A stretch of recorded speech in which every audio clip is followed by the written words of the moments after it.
Hallo ihr Lieben, schön, dass ihr bei meiner Grusel-Lounge dabei seid. Ich habe für euch heute ein kleines Halloween-Special. Dieses Rezept habe ich schon mal vor Jahren gemacht und das kam so gut an, denn es ist wirklich irgendwie total gruselig, finde ich. Und es schmeckt aber dafür total gut. Und zwar zeige ich euch heute, wie Pizzatotenköpfe gemacht werden. An sich ist das Rezept total einfach, aber ihr braucht so eine Matte, also da kommt ihr nicht drum rum. Das ist eine Silikonmatte, die habe ich auch schon Ewigkeiten daheim. In der Infobox unten verlinke ich sie euch, wo ihr sie herbekommt, was ihr sie haben wollt. Und mit ihr könnt ihr nicht nur backen, ihr könnt auch, ihr könnt backen, also Pizza, Muffins. Ihr könnt aber auch Schokolade hineingeben, also so eine Art große Pralinen machen. Also die ist ziemlich vielfältig, man kann sie einfrieren. Also sie ist, wie sagt man dazu, hitzebeständig und man kann sie auch ins Gefrierfach tun. Ja, das ist die Voraussetzung, so eine Matte bräuchte ihr. Unten in der Infobox findet ihr sie. Dann braucht ihr einen Pizzateig. Ich hatte jetzt einen gekauft, ihr könnt aber auch selber einen machen. Dann Beilage wie Salami, Schinken, Tomatensauce. Dann brauche ich noch ein Pizzagewürz, damit das Ganze ein bisschen nach was schmeckt. Das ist von Just Spice, das Pizzagewürz, dazu später noch etwas mehr. Dann noch Salz und Pfeffer und ganz wichtig Käse. Denn der Käse sorgt noch so dafür, dass das so richtig schön eklig aussieht. Ja, dann legen wir auch gleich mal los. Als erstes schneide ich meinen Schinken zurecht. Eine genaue Mengeangabe kann ich euch gar nicht geben. Also es waren jetzt hier 3 Scheiben Schinken, denn ich mache das einfach nach Gefühl. So viel passt da sowieso nicht rein. Und wie gesagt, ihr könnt auch vegetarische Füllungen machen. Also es muss jetzt nicht das sein, was ich hier mache, sondern ihr könnt da wirklich eurer Fantasie freien Lauf lassen. Und was halt eben gerne esst, das könnt ihr damit hineingeben. Ja, das habe ich jetzt gewürfelt. Macht es ziemlich klein, das ist ganz, ganz wichtig. Und dann noch das mit der Salami ist alles selbe. Ich glaube, das waren 5 Scheiben, 5, 6 Scheiben und die werden auch einfach nur gewürfelt. Und dann ist der Großteil eigentlich schon erledigt. Dann geht's weiter. Jetzt machen wir die Füllung. Dazu braucht ihr eine Schüssel, da gebt ihr jetzt eure Füllung hinein. Also wie ich in diesem Fall meine Salami und meinen Schinken. Einfach da hineingeben. Und dann braucht ihr eine Tomatensauce und zwar pro Kopf einen Esslöffel, dann Salz und Pfeffer. Und dann habe ich hier jetzt von Just Spice dieses Pizzagewürz. Das ist eins der besten Pizzagewürze, die ich persönlich je probiert habe. Also ich bin ein unheimlicher Fan davon, von Just Spice.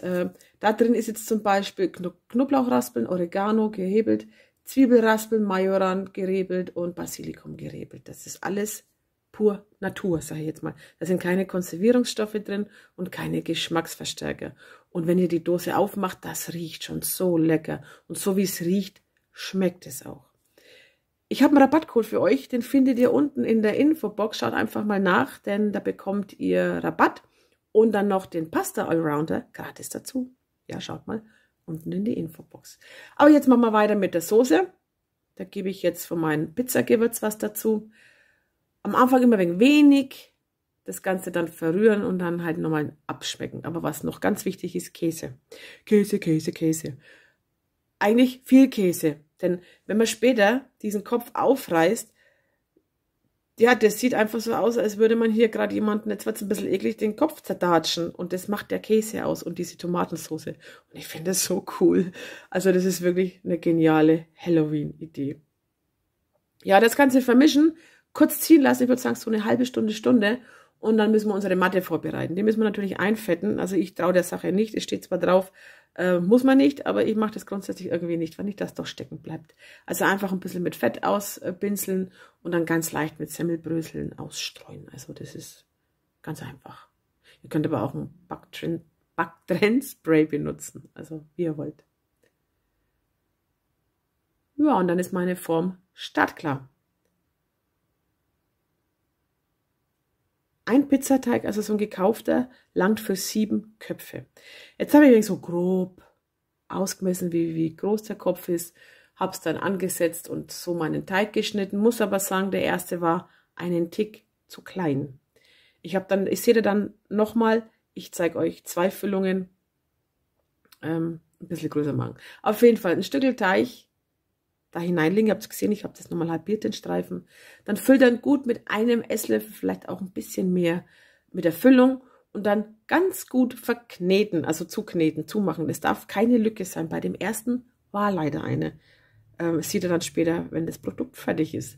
Hier habt ihr es jetzt gesehen, das ist jetzt schon ein bisschen breiter, das ist auch viel, viel besser. So kann ich das Ganze auch viel einfacher verschließen und mir läuft dann beim Backen nichts heraus. Ja, und das machen wir jetzt mit den ganzen Köpfen. Und dann dürfen sie bei 180 Grad Ober-Unterhitze für gute 20 bis 25 Minuten backen.